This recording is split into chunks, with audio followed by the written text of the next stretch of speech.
नमस्कार, घटना चक्र बुक वीडियो के इस शैक्षणिक मंच पर आपका स्वागत है। हमारा उद्देश्य है ज्ञान को सरल, स्पष्ट और सुलभ रूप में आप तक पहुंचाना। आइए आरंभ करते हैं अध्ययन और सफलता की इस यात्रा को। भारत सरकार यानी केंद्र सरकार अपने खजाने को राज्यों के साथ आखिर बांटती कैसे है?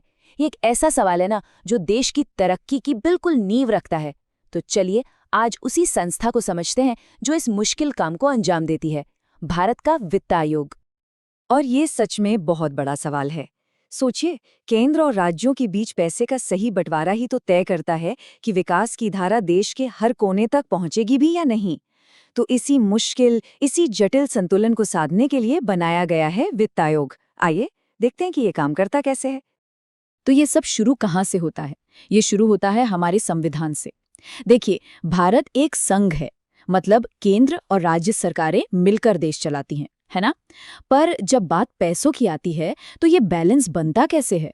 बस यहीं पर वित्त आयोग की एंट्री होती है। अगर बिल्कुल सीधे सीधे शब्दों में कहें तो वित्त आयोग एक तरह से वो रेफरी है जो ये तय करता है कि टैक्स से जमा हुए इस विशाल खजाने का कितना हिस्सा केंद्र सरकार रखेगी और कितना राज्यों को मिलेगा।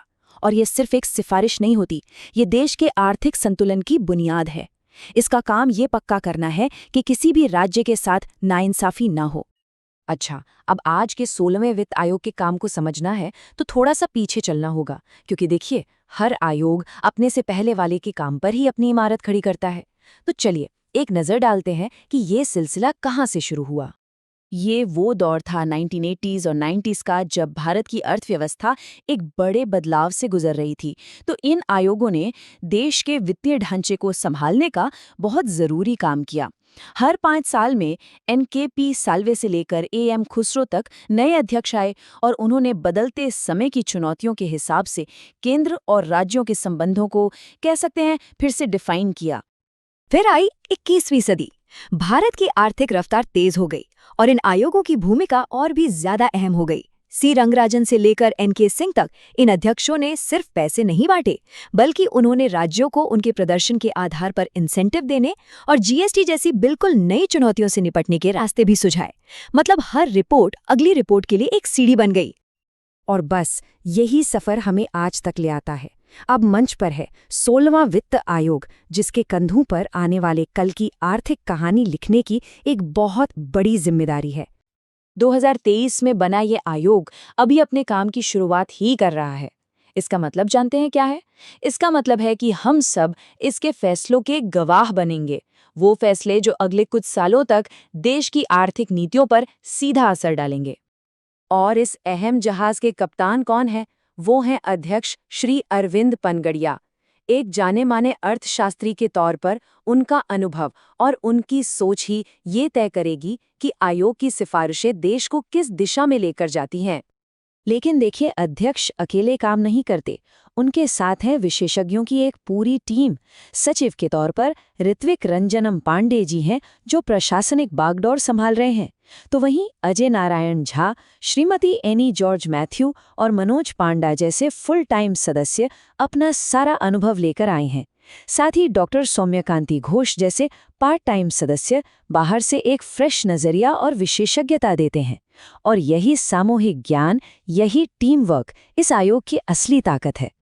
वैसे यहाँ एक छोटी सी दिलचस्प बात भी है। टीम में मनोज पांडा की जो एंट्री हुई वो थोड़ी नाटकीय थी। उनसे पहले ये पद डॉक्टर निरंजन राजाध्यक्ष को दिया गया था, लेकिन उन्होंने पद छोड़ दिया। तो ये हमें याद दिलाता है कि इतने ऊंचे स्तर पर एक टीम बनाना भी अपने आप में एक काफी जटिल प्रक्रिया होती है। और ये है सबसे जरूरी बात, ये आयोग जो भी फैसला करेगा वो सिर्फ कागजों पर नहीं रहेगा। 1 अप्रैल 2026 से इसकी सिफारिशें अगले 5 साल के लिए एक तरह से देश का आर्थिक कानून बन जाएंगी। किसी राज्य में सड़कें बनेंगी या नहीं, स्कूलों में सुधार होगा या नहीं, ये सब कुछ हद तक इसी एक रिपोर्ट पर निर्भर करेगा। सोचिए कितना बड़ा असर है। तो हमने इतिहास देखा, वर्तमान को समझा। अब सवाल ये है कि आखिर ये सब इतना महत्वपूर्ण क्यों है? मतलब वित्त आयोग का असली मतलब क्या है हमारे लिए?